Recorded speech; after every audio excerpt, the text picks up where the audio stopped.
A sweeping federal crackdown revealing more than 30 people, including NBA head coach Chauncey Billups and player Terry Rozier, have been arrested in connection with gambling and sports rigging operations tied to, who knew, the four major crime families, which are apparently still operating, I guess, very profitable.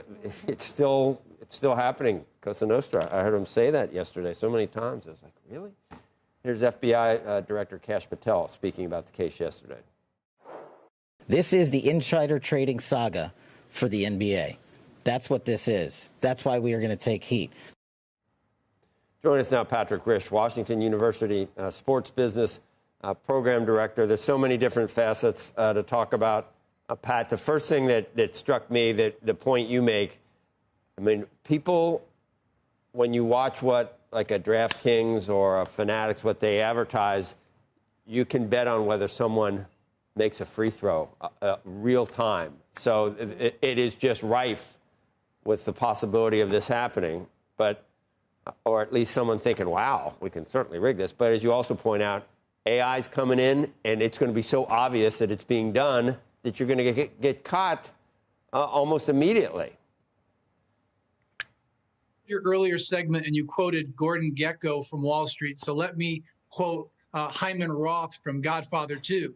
This is the business we've chosen. When you allow sports gambling to be legalized now across 38 states, it does enter in some potential bad elements. Those elements have always been there. And I do believe that the regulation of sports gambling is still the right thing to do. It's going to happen. Let's regulate it. All of these players, the leagues, the teams, the sports gaming companies, the sports data companies that transact this data from the leagues to the gambling companies that help facilitate this real-time in-game betting, all of these folks profit. But I think we're now seeing the prop bets in particular are creating integrity issues that both sides need to address. Because, Joe, we have alumni at WashU that work on both sides of this fence. We have people that work at the NBA. We have people that work for DraftKings and FanDuel. They want more integrity. They have to seriously look at addressing the prop bets.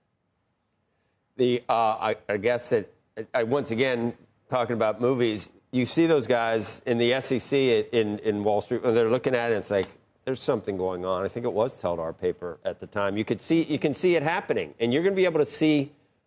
I guess that's what got Terry Rozier, and that's what sort of flagged it, was there's consistently some weird things happening with the bets on Terry Rozier's, I guess, props prior to the games. Is that where what flag went up?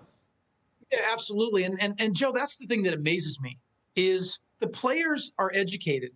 That the technology today to identify oddities and money being wagered on whether it's games or prop bets, individual bets on player statistics, those analytics, those AI tools are so sophisticated these days that you're going to get caught. And yet people are still doing it. Even a player like Rozier that's making $26 million this year. And you're doing this for what? Maybe an extra couple $100,000? It's fascinating and baffling, quite frankly. But again, I think you're going to see leagues. It's not just an NBA issue, by the way. That's what I was going to say, right. Yeah, this cannot just be the NBA. You got to look at this and assume this is every one of the leagues. What are the leagues doing about this? How is this going to fall out? Do the leagues look at this and say, FBI, we welcome you, come on in and clear this up? Because you never thought you'd see the leagues kind of embrace gambling the way they have. Well, Becky, again, as we mentioned, it's a baseball. You see it in baseball. You've seen it in tennis. I think it gets the attention in basketball. You don't think it's the NFL? Not as much in the NFL. I think it's more so an issue in the sports that we've been mentioning. But Becky and Joe, both parties, the leagues and the gambling companies, they both have motivation to obviously increase the level of integrity in their respective sports. Even the gambling companies, you think, well, of course, they want people to gamble. But if there is a concern from a gambler's perspective, the consumer's perspective about the integrity of the lines, then they're going to stop wanting to participate. So both parties want to improve and address this issue. And again, the prop bets on individual player statistics, those are the ones that are the easiest to manipulate and thus could we see going forward the two sides coming together and figuring out ways to limit this? By the way, you don't think the Black enough, Sox could reoccur? I don't. What I also think is interesting, Becky, is in college athletics, state by state, states have different rules as it relates to when you're betting on college athletics. Can you have prop bets? There's some states that do not allow any prop bets on athletes, and some do. It was weird that so many things were involved with this. I guess once you get involved with some of that stuff here, suddenly you're high. I've seen, once again, in this is in The Sopranos. Remember, they would arrange those poker games with, like, Frank Sinatra's son would be there or something. And so you want to play poker next to a famous athlete and lose your butt, but it makes it worthwhile. How about the movie Molly's Game, more recent movie? Yeah.